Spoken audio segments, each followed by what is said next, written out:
Olá, sejam bem-vindos a mais um vídeo aqui do nosso canal, onde apresentaremos um resumo dos principais movimentos do setor sucroenergético, com destaque para o andamento da safra aqui na região centro-sul do país, que até o momento já acumula uma moagem em torno de 500 milhões de toneladas de cana. Então, sem mais delongas, vamos para o vídeo.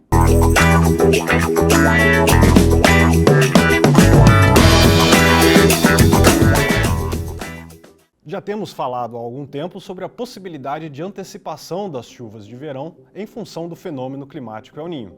E desde meados de setembro o que temos registrado é justamente um aumento no volume de chuvas em algumas regiões produtoras de cana. Somente durante a primeira semana de outubro, por exemplo, o estado de São Paulo registrou mais de 85% do que seria esperado de volume de precipitação para todo o restante do mês. Essa quantidade de chuvas deve certamente desacelerar o ritmo de colheita nos canaviais, que até então vinha sendo bastante intenso. Em nosso acompanhamento semanal com as usinas do setor, fica claro um aumento relativo da idade média da cana colhida durante as últimas semanas, resultado de uma estratégia de usinas e produtores de priorizarem um canavial relativamente mais jovem durante o início da safra, deixando aquele canavial de maior idade para o período de maior incerteza com relação à colheita nos canaviais. Diante deste contexto, podemos esperar uma diminuição na produtividade nessa parte final da safra, além de um aumento no índice de paradas da frente de colheita em função do volume de chuvas, o que deve resultar em algumas unidades esticando a moagem até meados de dezembro. Neste sentido, um outro ponto que merece ser destacado diz respeito ao potencial produtivo que devemos ter nessa safra 23-24.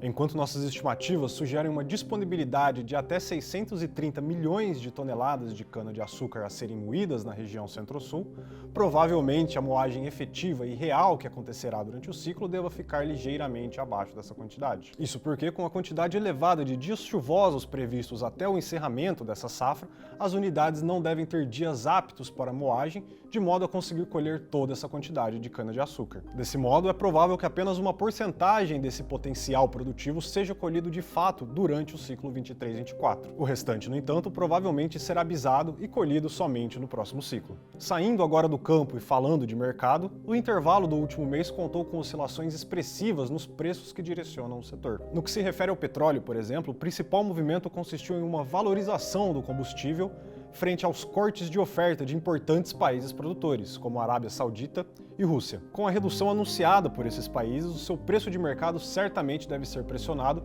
em função de uma restrição da oferta. Internamente, no entanto, o combustível fóssil não tem apresentado oscilações muito expressivas nos postos, o que, aliado a um bom nível de oferta do etanol, tem garantido a estabilidade em um patamar relativamente mais baixo do preço tanto do etanol anidro como do hidratado. Já no caso do açúcar, além da commodity encontrar uma sustentação no elevado nível de preço dos combustíveis, há também uma preocupação com relação à escassez vinda das quebras de safras dos países asiáticos. Esse movimento tem garantido preços firmes ao produto, que segue oscilando próximo da sua máxima histórica dos últimos 11 anos, apesar do excelente nível de produção do açúcar brasileiro durante esse período. A perspectiva, portanto, é que a elevada produção brasileira não seja o suficiente para atender a toda a demanda global, diante de um contexto de quebra da safra de outros importantes países, como Índia e Tailândia. Outro ponto de atenção foi a divulgação dos dados de desemprego da economia norte-americana, que vieram bem acima do esperado e fizeram com que fosse revista pela autoridade monetária